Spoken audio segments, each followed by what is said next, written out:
Dentuman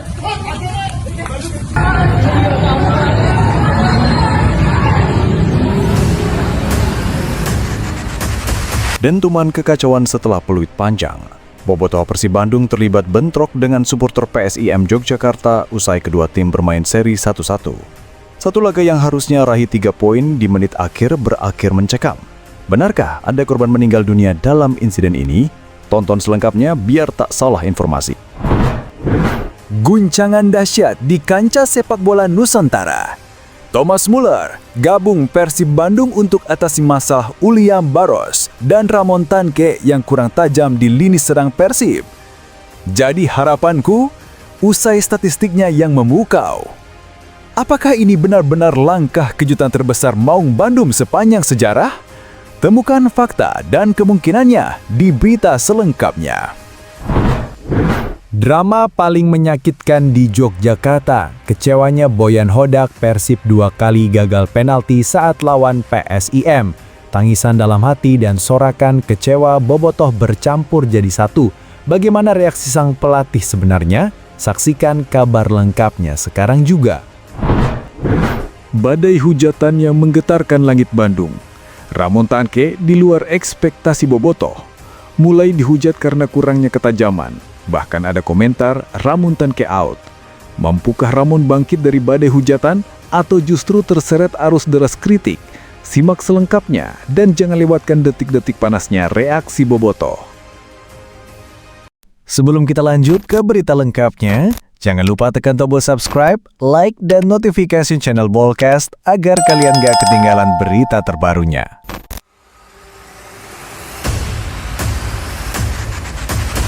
Di Stadion Sultan Agung Bantul Minggu malam yang panas itu, Persib Bandung seakan terhempas ke jurang kekecewaan paling dalam. Bayangkan bukan 1, tapi 2 kesempatan emas dari titik putih terbuang sia-sia. Seakan Dewi Fortuna menutup mata, bola yang seharusnya menjadi penentu kemenangan malah berubah jadi simbol frustasi. Penonton terperah, jantung ribuan bobotoh yang hadir di tribun berdegup tak karuan, menyaksikan drama mahadahsyat yang sulit dipercaya. PSIM Yogyakarta lebih dulu menusuk dengan gol dari titik putih melalui Ze Valente. Suara gemuruh supporter tuan rumah memecah langit Bantul. Sementara wajah para pemain Persib menegang bak petir yang menyambar tanpa ampun. Namun cerita belum selesai. Persib masih diberi 2 kali kesempatan emas untuk bangkit. Sayang dua-duanya berakhir tragis, membuat seisi stadion seakan terbelah antara tawa kemenangan Laskar Mataram dan tangis kecewa Maung Bandung. Detik-detik menuju akhir laga bagaikan film thriller. Waktu sudah nyaris habis, tetapi Patricio Matricardi muncul sebagai pahlawan dengan sundulan yang menyalakan kembali harapan. Gol menit ke-96 itu bukan sekadar angka penyama, melainkan teriakan perlawanan, sebuah pesan bahwa Persib belum habis. Bobotoh pun meluapkan emosinya, antara lega dan masih diselimuti rasa kesal karena 2 penalti yang gagal menjadi luka mendalam. Pelatih Boyan Hodak usai laga tampak buram, matanya menatap kosong, suaranya berat, mengaku kecewa sedalam-dalamnya. Kami berlatih penalti setiap hari, tapi ini tentang mental. 2 penalti gagal. Saya tidak bisa berkata apa-apa, katanya. Seolah menegaskan bahwa malam di Bantul adalah mimpi buruk yang akan lama diingat. Inilah drama sepak bola sejati. Air mata, peluh, dan emosi yang bercampur jadi satu. Persib selamat dari kekalahan, tapi luka 2 penalti yang gagal akan terus menghantui. Pertanyaan besar pun menggema di jagat maya. Apakah kegagalan ini hanya sekedar kebetulan? Atau pertanda bahwa Persib tengah kehilangan ketajaman di momen krusial? Gelombang kekecewaan mulai terasa di jagat media sosial bobotoh, terutama di kolom komentar akun resmi Instagram Persib Bandung. Striker anyar asal Brasil Ramon Tanke yang sejatinya digadang-gadang menjadi solusi tumpulnya lini depan Maung Bandung pasca kepergian David da Silva, kini justru mendapat sorotan tajam dari para pendukung. Hingga 3 laga Super League yang sudah dijalani, Ramon belum mampu mempersembahkan gol. Catatan itu membuat sebagian bobotoh mulai melontarkan kritik keras. Di beberapa unggahan resmi Persib muncul komentar bernada sinis bahkan menyerang pribadi Ramon. Kalimat Ramon Tanke out dan sindiran mengenai minimnya kontribusi di lini serang mendominasi. Ada pula komentar yang membandingkan Ramon dengan pendahulunya, menyebut ketajamannya masih jauh di bawah standar seorang striker asing yang diharapkan mampu menjadi pembeda. Suasana riuh di media sosial itu semakin panas karena kekecewaan bobotoh berlapis. Selain gagal menuntaskan peluang, Persib pun belum menemukan formula terbaik untuk mengatasi masalah finishing. Namun di balik hujatan yang muncul, Ada juga suara-suara yang meminta kesabaran. Sebagian bobotoh mengingatkan bahwa Ramon baru pulih dari cedera rusuk yang dialaminya saat laga pramusim melawan Western Sydney Wanderers. Mereka menilai proses adaptasi pemain asing membutuhkan waktu lebih panjang, apalagi ketika fisik belum 100% bugar. Akan tetapi, nada yang lebih keras sejauh ini tetap lebih dominan, menandakan betapa tingginya ekspektasi publik Bandung terhadap sang penyerang. Pelatih Bojan Hodak sendiri memilih untuk tidak terburu-buru menjatuhkan penilaian. Menurutnya, Ramon masih dalam proses pemulihan performa dan akan diturunkan secara bertahap. Bojan menegaskan bahwa Ramon masih punya peluang besar untuk membuktikan diri, apalagi dengan kalender kompetisi yang panjang. Kisah Ramon Tanke ini seakan mengulang pola yang pernah dialami sejumlah striker asing sebelumnya di Persib. Ekspektasi besar yang berubah menjadi tekanan hebat sejak awal. Kini tinggal menunggu apakah Ramon mampu membungkam kritik dengan gol-gol penting atau justru tekanan bobotoh semakin kencang hingga membuat statusnya di Bandung benar-benar berada di ujung tanduk. Pertandingan PSIM Yogyakarta melawan Persib Bandung di Stadion Sultan Agung Bantul Minggu 24 Agustus berakhir dengan skor 1-1 dan berlangsung penuh drama karena kubu Persib 2 kali gagal mengeksekusi penalti. PSIM unggul lebih dulu melalui titik putih pada menit ke-64, sementara Persib menyamakan kedudukan di masa tambahan waktu lewat gol Patricio Matrichardi. Hasil imbang tersebut sempat menjadi sorokan karena dianggap menggambarkan ketegangan di dalam lapangan. Namun suasana panas justru berlanjut di luar stadion setelah peluit panjang dibunyikan. Menjelang malam, media sosial seperti X, Instagram, dan TikTok dipenuhi dengan unggahan video yang memperlihatkan keributan antara kelompok supporter. Ada rekaman konvoi, teriakan saling ejek, hingga potongan video yang memperlihatkan kaca sebuah bus pecah akibat lemparan benda tumpul. Media arus utama melaporkan kericuhan melibatkan oknum bobotoh dari Persib dan kelompok Brajamusti dari PSIM. Beberapa laporan menyebut adanya insiden di jalan, mulai dari saling lempar botol hingga tuduhan kendaraan menabrak rombongan, yang kemudian memicu bentrok lanjutan. Aparat keamanan disebut sudah bersiaga di beberapa titik untuk mencegah kerusuhan meluas dan memastikan situasi segera terkendali. Hingga dini hari, lini masa masih ramai dengan seruan menahan diri, diiringi berbagai komentar dari netizen yang meminta investigasi resmi serta pemberian sanksi tegas. Meski begitu, sejumlah detail mengenai penyebab awal masih simpang siur karena belum ada pernyataan resmi baik dari panitia pelaksana, klub maupun pihak kepolisian. Fakta yang sudah pasti adalah pertandingan berakhir imbang 1-1 dan kericuhan terjadi seusai laga hingga menimbulkan kerusakan pada fasilitas dan kendaraan. Konten keributan yang cepat viral membuat isu ini semakin besar. Namun penting untuk dicatat bahwa semua dugaan detail kronologi harus menunggu konfirmasi resmi dari otoritas. Suara yang paling netral saat ini menyerukan agar kekerasan antar supporter segera dihentikan, keselamatan bersama diutamakan, dan otoritas diberi ruang untuk menuntaskan penyelidikan. Kabar mengejutkan muncul dari ranah sepak bola internasional. Thomas Muller, legenda hidup Bayern Munich yang kini tengah memulai babak baru bersama Vancouver Whitecaps di Major League Soccer, tiba-tiba masuk dalam perbincangan spekulatif terkait kemungkinan hijrah ke Asia. Nama Persib Bandung pun disebut-sebut sebagai klub yang bisa jadi tujuan berikutnya. Walau terdengar fantastis, analisis kebutuhan tim menunjukkan ada benang merah menarik yang membuat skenario ini tidak sepenuhnya mustahil. Seperti diketahui, Persib musim ini menghadapi persoalan serius di sektor lini depan. Dua ujung tombak asing mereka, William Barros dan Ramon Tanke, masih dianggap kurang tajam dalam menuntaskan peluang. Ketagaman yang diharapkan publik Maung Bandung belum benar-benar hadir. Walau kerja keras dan kontribusi non-gol keduanya patut diapresiasi, efektivitas di depan gawang tetap jadi pekerjaan rumah besar.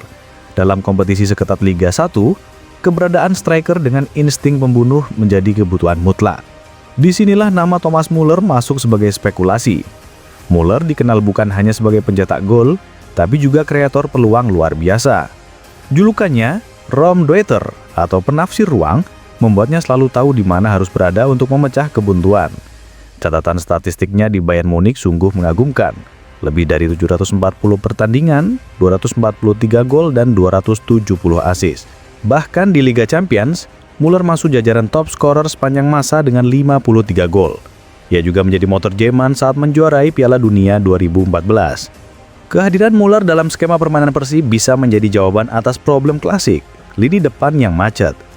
Bayangkan Muller yang cerdik memanfaatkan ruang, bermain di belakang striker murni, atau bahkan langsung mengeksekusi peluang. Kombinasinya dengan gelandang kreatif semacam Mark Locke bisa menghadirkan dimensi baru pada serangan Maung Bandung. Tentu, memboyong Muller ke Bandung adalah spekulasi yang syarat tantangan. Dari sisi finansial, gaji bintang dunia seperti Muller jelas di luar jangkauan normal klub Liga 1.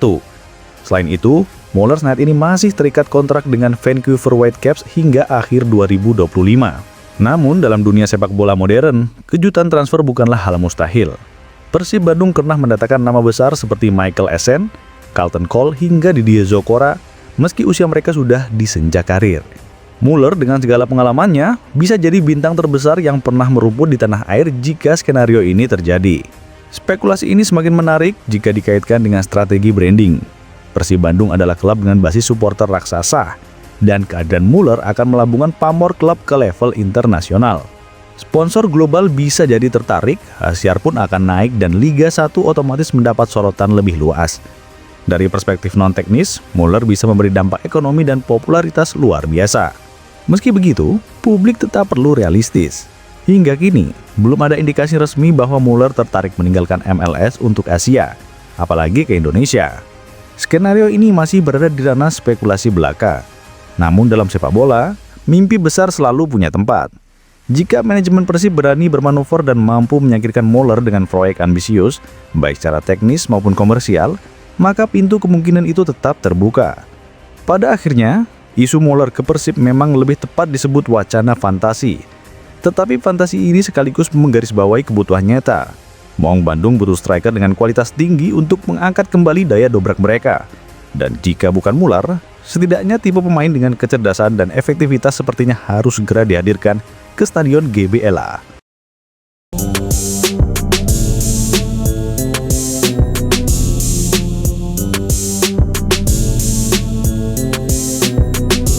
Supporter juga menyukai bagaimana ia selalu konsisten dalam menyuarakan perlunya sistem pembinaan usia muda yang berkelanjutan. Ia sering mengkritik dengan cara halus agar federasi membangun akademi yang lebih serius. Ia bicara tentang pentingnya pertandingan internasional sejak usia muda, tentang pentingnya kompetisi yang konsisten dan terukur. Supporter tahu bahwa STY bukan hanya memikirkan laga esok hari, tapi juga memikirkan anak-anak yang kini masih bermain bola di lapangan tanah demi mimpi membela Indonesia. Setiap kali nama STY disebut, publik tahu ini bukan hanya tentang seorang pelatih. Ini tentang pemimpin, panutan, dan harapan. Dalam setiap konferensi pers, saat ia bicara dengan nada tegas tapi penuh harapan, orang-orang mendengarnya. Suaranya mewakili kerinduan banyak orang akan timnas yang disiplin, fokus, dan punya arah. STY menjadi figur yang supporter percaya bisa mengubah wajah sepak bola nasional, meski jalan yang ia tempuh penuh batu dan duri. Kecintaan itu makin dalam ketika publik menyaksikan bagaimana STY bertahan dalam tekanan. Meski ia sempat ingin mundur karena gangguan dari luar, termasuk pengaruh politis, ia tetap bertahan. Ia memilih menelan semuanya dan tetap berdiri. Ia tahu pekerjaannya bukan hanya melatih sepak bola, tapi juga menghadapi kekacauan struktural. Tapi ia tidak lari, ia tetap di situ, membela pemainnya, membela masa depan sepak bola Indonesia. Di mata supporter, itu bukti bahwa cintanya pada timnas melebihi sekadar profesi. Nama STY selalu dielu-elukan di stadion. Chants tentang dirinya sering terdengar dari tribun. Kaos bergambar wajahnya dijual dan dikenakan dengan bangga. Ia jadi simbol perlawanan terhadap keterpurukan. Ketika ia maju ke pinggir lapangan dan memberi instruksi, seluruh penonton berdiri. Ketika ia memeluk pemain yang menangis karena kalah, publik juga ikut merasa dipeluk. Ketika ia tersenyum di akhir laga, seluruh negeri merasa ikut menang. Dan dalam banyak hal, kecintaan ini bukan karena STY sempurna. Ia juga pernah salah taktik, pernah membuat keputusan yang kurang tepat. Tapi yang membedakannya dari pelatih lain adalah ia selalu belajar. Ia tidak menyalahkan. ia memperbaiki. Ia menatap mata pemainnya dan berkata bahwa besok kita akan coba lagi. Dan dalam proses itulah kecintaan tumbuh. Karena rakyat Indonesia paham, perubahan besar butuh proses, dan STY adalah orang yang paling bersedia melalui proses itu bersama kita semua. Kini, setiap orang yang mencintai Timnas berharap STY tetap menjadi nahkoda. Mereka tidak ingin melihat proyek ini berhenti di tengah jalan.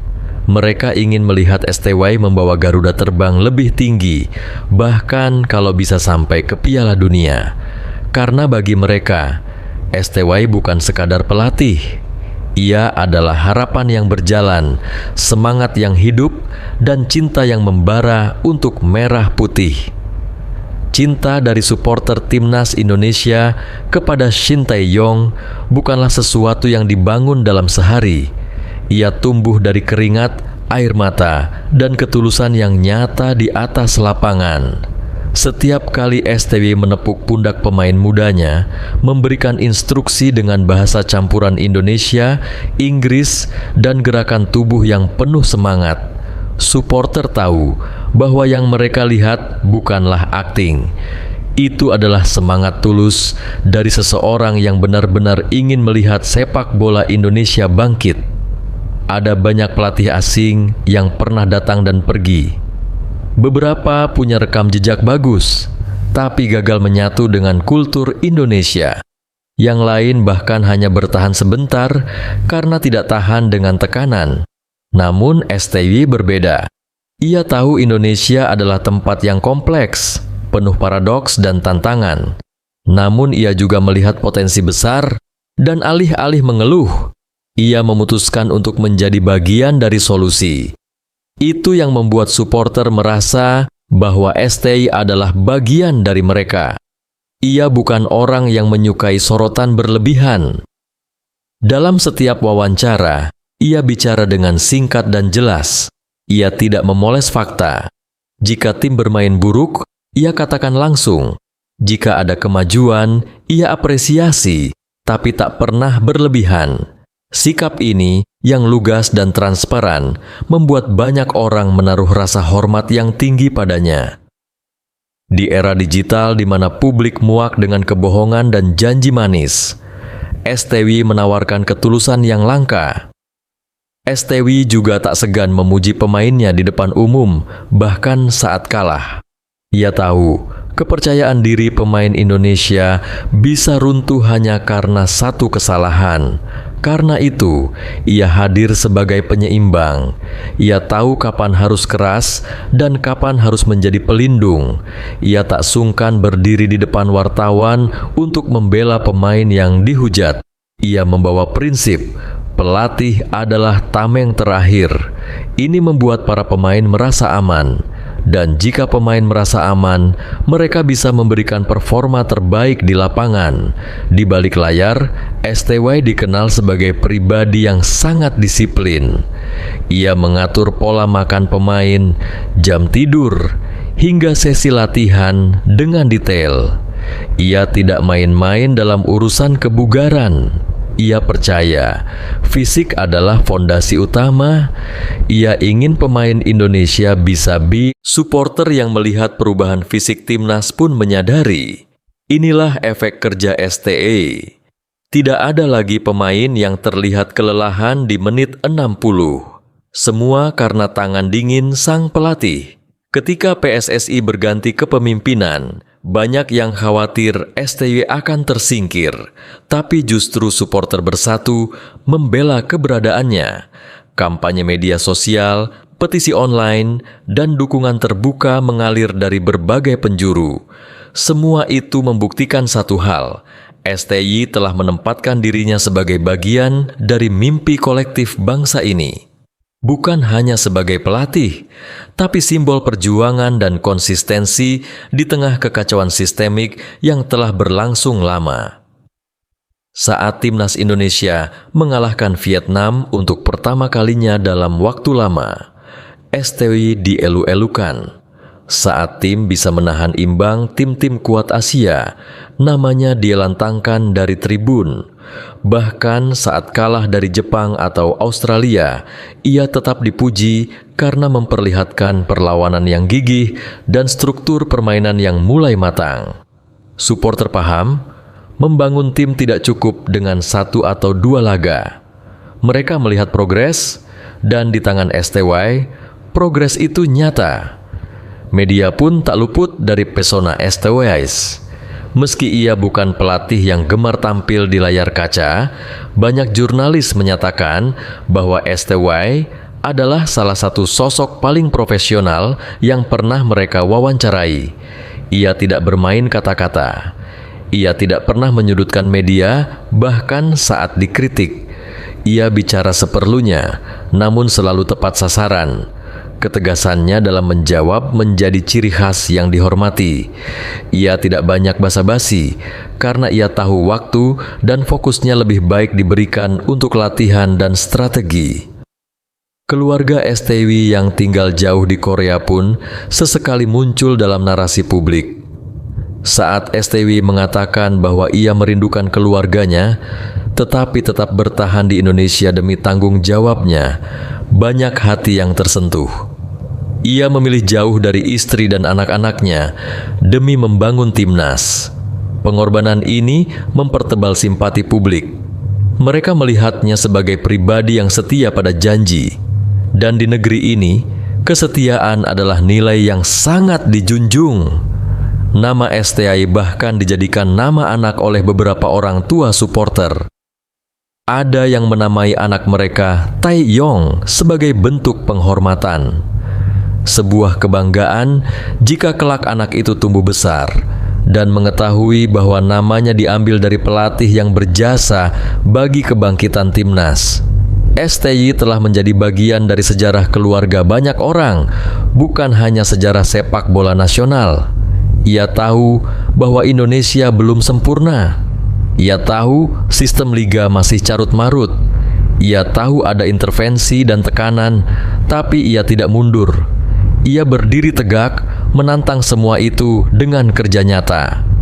Di saat banyak orang memilih pergi atau menyerah, ia justru menggulung lengan baju dan berkata, "Ayo kita mulai dari sini." Kalimat sederhana itu, ketika diucapkan dari orang seberang lautan, terasa seperti pelukan hangat bagi bangsa yang terlalu lama kecewa. Hari-hari ke depan akan tetap sulit. Akan ada pertandingan besar, tekanan politik, cedera pemain, dan perdebatan tak berkesudahan di media sosial. Tapi selama STY masih di garis pinggir, berdiri dengan clipboard dan topi hitamnya, supporter tahu mereka punya alasan untuk percaya. Garuda belum mati, ia sedang belajar terbang lebih tinggi. Dan di balik sayapnya, berdiri seorang pria Korea yang hati dan darahnya kini telah menyatu dengan merah putih. Shin Tae-yong bukan hanya seorang pelatih asing yang datang dan mencoba peruntungan di negeri orang. Ia adalah simbol harapan baru bagi sepak bola Indonesia yang selama bertahun-tahun terjebak dalam labirin kegagalan. Sejak pertama kali menginjakkan kaki di tanah air, sorot matanya mencerminkan satu hal, keseriusan. Ia bukan datang untuk main-main, dan rakyat Indonesia perlahan bisa merasakannya. Berbeda dengan pelatih asing sebelumnya yang kadang datang dengan tuntutan tinggi atau gengsi besar, Shin Tae-yong memilih untuk turun langsung ke lapangan, melihat dari dekat realita yang dihadapi pemain-pemain lokal. Ia datang bukan hanya dengan CV mewah sebagai mantan pelatih Korea Selatan di Piala Dunia, tapi juga membawa kerendahan hati yang luar biasa. Ia melihat Indonesia dengan mata jernih, bukan sebagai negara yang tertinggal dalam sepak bola, melainkan sebagai tanah yang subur namun belum terolah dengan baik. Langkah pertamanya bukanlah menuntut fasilitas mewah, melainkan mengevaluasi kondisi fisik pemain. Ia kaget melihat rendahnya standar kebugaran. Ia heran melihat pemain yang sudah kehabisan nafas sebelum babak kedua dimulai. Tapi ia tidak menertawakan atau menyalahkan. Ia justru mulai membangun dari titik itu. Ia ubah pola makan pemain. Ia tanamkan kebiasaan latihan keras. Ia latih stamina dan daya tahan tubuh. Perlahan tapi pasti, pemain Indonesia mulai berubah dan publik pun menyadari bahwa ini adalah efek STIAE. Para supporter mulai memberikan atensi khusus padanya. Mereka melihat seorang pelatih yang berani, tegas, dan tidak takut berbicara jujur di hadapan media. Ia tidak menutup-nutupi kekurangan timnya, tapi